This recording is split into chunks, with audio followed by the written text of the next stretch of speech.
नमस्कार मित्रांनो, मी भूषण रमेश महाजन नाशिक. अध्यात्म उपदेश भूषण महाजन चॅनल वरून सातत्याने विविध विषयांवर मार्गदर्शन मी करत असतो. हे विषय आपल्याला आवडत असतील तर चॅनलला नक्की प्रतिसाद द्या. तर आजचा विषय आपण असा घेतलेला आहे की प्रार्थना कधी करावी, प्रार्थना केल्याने काय प्राप्त होतं आणि प्रार्थना कधी फलीभूत होते. तर मित्रांनो, आपण प्रार्थना करत असतो भगवंताविषयी काही ना काही मागणं त्या प्रार्थनेमध्ये करत असतो. पण प्रार्थना धार्मिक विषयांतर्गत असेल तर षोडोपचार पूजनानंतर प्रार्थना ही उपचार क्रमानंतर येत असते.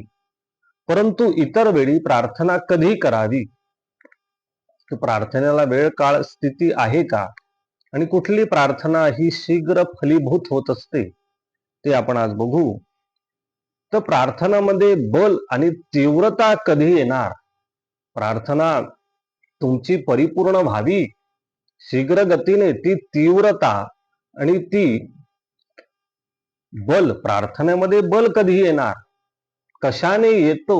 तर मित्रांनो, प्रार्थनेमध्ये बल आणि तीव्रता ही जे प्राप्त आपल्याला करून घ्यायचं आहे, इप्सित जे आपल्याला आवश्यक आहे, त्याची तुमची प्राप्त करून घेण्याची इच्छा शक्ती किती आहे, ती इच्छा शक्ती त्या प्रार्थनेला फलीभूत करत असते. म्हणजे प्रार्थना करत असताना आपण जे काही मागणं मागणार आहे, ते मागण्यासाठी तुमची इच्छाशक्ती किती तीव्र आहे, त्यानुसार ते प्रार्थनेतलं बल आणि इच्छाशक्तीतून ती प्रार्थना फलीभूत होणार आहे, हे लक्षात घ्या. म्हणजे ते मागणं तुमच्या किती तीव्रतेने आहे, त्याने आर्ततेने ती प्रार्थना फलीभूत होणार आहे, हे लक्षात घ्या. प्रार्थनेमध्ये तीव्र इच्छाशक्ती आवश्यक आहे. ती असेल तर ती प्रार्थना शरणागत भावनेने फलीभूत होणार आहे, हे लक्षात घ्या. म्हणजेच प्रार्थनेमध्ये काय पाहिजे, तीव्रता पाहिजे. तीव्र इच्छाशक्ती असेल तर बलाची निर्मिती तिथे होणार आहे. मग पुढे विशेष करून काही संकट, आपत्ती, विपत्ती आल्यानंतर प्रार्थना केली जाते. ती प्रार्थना जर सामूहिक केली तर ती फलीभूत होते आणि त्या संकटातून व्यक्ती बाहेरही पडते. तर संकटकाली प्रार्थना ही बलशाली का होत असते, तर सर्व त्याज्य एकचित्त त्याचे ठाई. कारण ते मागत असताना संकट काळातून बाहेर पडा ही एकमेव इच्छा असते, आणि त्या इच्छेमध्ये तीव्रता आणि बल इतकं असतं की ती प्रार्थना फलीभूत होते. कारण ते करताना भगवंताशिवाय परिहार करणारा कोणी नाही. ही शरणागत भाव आणि मागणी पर तीव्रता आणि इच्छाशक्ती इतकी प्रबळ होते की ती प्रार्थना संकटकाली केलेली फलीभूत होत असते. म्हणून प्रार्थनेला इतकं महत्व असतं. मग आपण प्रार्थना करण्यासाठी संकटाची वाट पाहायची आवश्यकता नाही. आपल्याला वाटत असेल आर्तभावनेने आणि ती वस्तू गोष्ट प्राप्त करण्यासाठी तीव्र इच्छाशक्ती बल असेल तर प्रार्थना फलीभूत होणार आहे. मग संकटाच्या वेळी करायची गरज नाही. आपण कधीही अंतर्मनात ती इच्छाशक्ती असेल तर प्रार्थना आपण केव्हाही आणि कधीही भगवंताची करू शकतो. त्याला काळ वेळेची आवश्यकता नाही, हे लक्षात घ्या. प्रार्थनेची साध सरळ आणि अंतर्मनातून असेल आणि तीव्र इच्छाशक्ती असेल तर ती प्रार्थना भगवंतापर्यंत पोहोचून ती फलीभूत होत असते, हे लक्षात घ्या.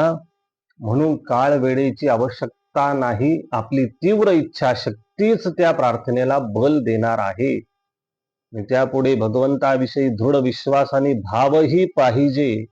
तीव्र इच्छाशक्ती बरोबर आध्यात्मिक अनुष्ठान अधिष्ठानही पाहिजे, हे लक्षात घ्या. आणि लहान मुलांची प्रार्थना लवकर स्वीकार केली जाते असा अनुभव असतो. तो का असतो, मुळात लहान मुलं ही श्रद्धापूर्वक आणि निर्मळ भावनेने अंतःकरणाने क्लेशरहित असतात.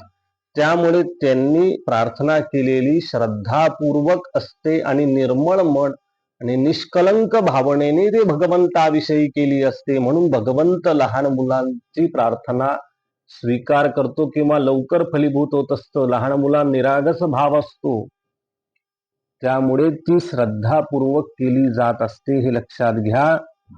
प्रार्थनेचे बल तुम्ही जाणून घ्या. प्रार्थनेमध्ये अंतर्मनामध्ये खूप बल आहे, परंतु ती प्रार्थना कधी करावी तर अंतर्मनात प्रबळ इच्छाशक्ती प्रगट होईल तेव्हा तुम्ही प्रार्थना करा, त्यानुसार तुम्हाला फल प्राप्त होईल. संकटकाली बल प्राप्त होतं, संकटाची वाट पाहायची आवश्यकता नाही, तुम्ही प्रार्थना कधीही करू शकता. प्रार्थना मुळात काय आहे मित्रांनो, रोजनिशी भगवंताची प्रार्थना केल्यावर भगवंताविषयी कृतज्ञतेचा भाव व्यक्त करायचं उत्तम माध्यम म्हणजे प्रार्थना आहे, हे लक्षात घ्या. आपल्याला जे काही प्राप्त झालेलं आहे त्याविषयी, भगवंताविषयी, त्या वस्तुमात्रांविषयी, त्याच्या प्रेरक स्रोताविषयीची कृतज्ञता व्यक्त प्रार्थनेच्या माध्यमातून होत असते. म्हणून प्रार्थनेला कुठलीही काळ वेळ नाही. अंतर्मनातून ती सदर साध तुमची आली की ती प्रार्थना भगवंताविषयी करावी. आणि धार्मिक विषयानुरूप तर तुम्ही करत असाल तर षोडशोपचार पूजनानंतर प्रार्थना हा उपचार येत असतो, परंतु काळ वेळ स्थितीची ही गणना नाही. आपल्या अंतर्मनाची साध भगवंताविषयी कृतज्ञता व्यक्त करण्याचा भाव हा प्रार्थनेच्या माध्यमातून व्यक्त होत असतो, हे लक्षात घ्या.